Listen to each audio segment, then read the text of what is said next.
کچھ لوگ سمجھتے ہیں کہ یہ بے پردگی یہ ترقی ہے، یہ ماڈرنزم ہے۔ ایسا نہیں ہے، یہ جہالت تھی۔ کعبۃ اللہ کا طواف برہنہ کیا جاتا تھا، تو برہنگی یہ جدت نہیں ہے، یہ قدامت ہے، یہ ترقی نہیں ہے، یہ جہالت ہے۔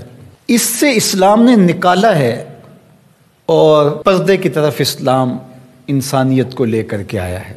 کان رسول اللہ صلی اللہ علیہ وآلہ وسلم اشد حیاء من اظراف خدرہا، کمواری لڑکی پردے میں لپٹی ہوئی جس طرح حیادار ہوتی ہے، حضور اس سے بھی زیادہ حیادار تھے۔ تو یہ ہمارا دین ہے، لیکن مغرب اور لادینی قوتیں جانتی ہیں کہ پردہ اسلام کا شعار ہے، اور انہوں نے پہلے اس کو کمزور اس طرح کیا جس طرح ایک رواج کسی نے کہا، بعض بڑے بڑے چینلز کے اوپر بیٹھ کے نام نہاد مفکرین کہتے ہیں یہ عرب کلچر تھا۔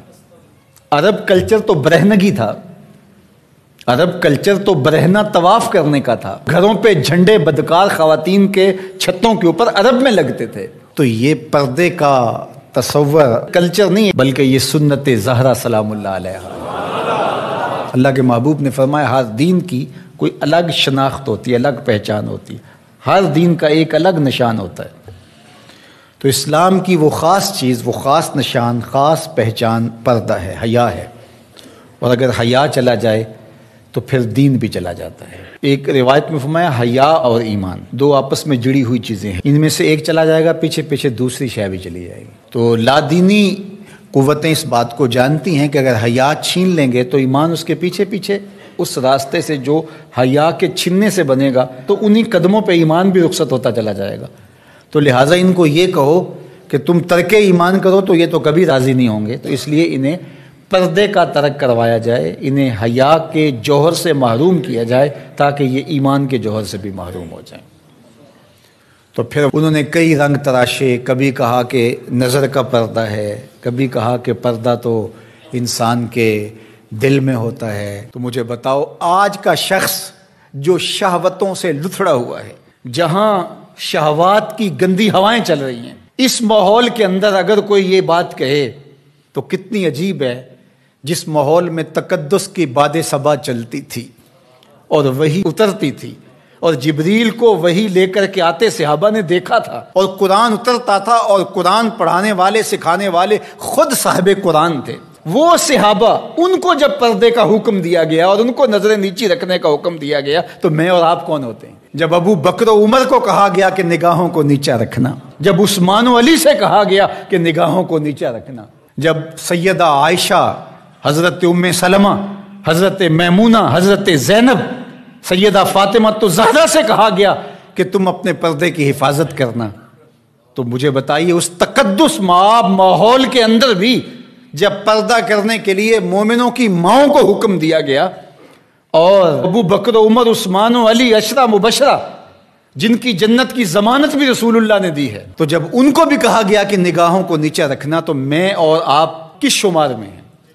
تو یہ ایک نفس کی کہانی ہے جو ہم گھڑ کے بیٹھ گئے، کہا کوئی بات نہیں جی، پردہ تو دل کا ہوتا ہے۔ بحالت مجبوری خواتین کو گھر سے نکلنا پڑتا ہے، لیکن اس میں بھی اس کو تاکید کی گئی کہ تیرا پردہ کسی صورت کے اندر بھی ختم نہیں ہونا چاہیے۔ میں خراج پیش کرنا چاہتا تھا یہاں ہماری ہمسائیگی کے اندر اس خاتون کو جس نے اللہ اکبر کا نعرہ لگا کر کے بتلایا کہ یہ امت ابھی بھانج نہیں ہوئی، اس امت میں آج بھی بیٹیاں موجود ہیں جو اپنی آبرو پر پہرا دے سکتی ہیں، اور یہ حالات بتاتے ہیں کہ یہ امت مرنے کے لیے نہیں، قیامت تک قائم رہنے کے لیے پیدا ہوئی ہے انشاءاللہ۔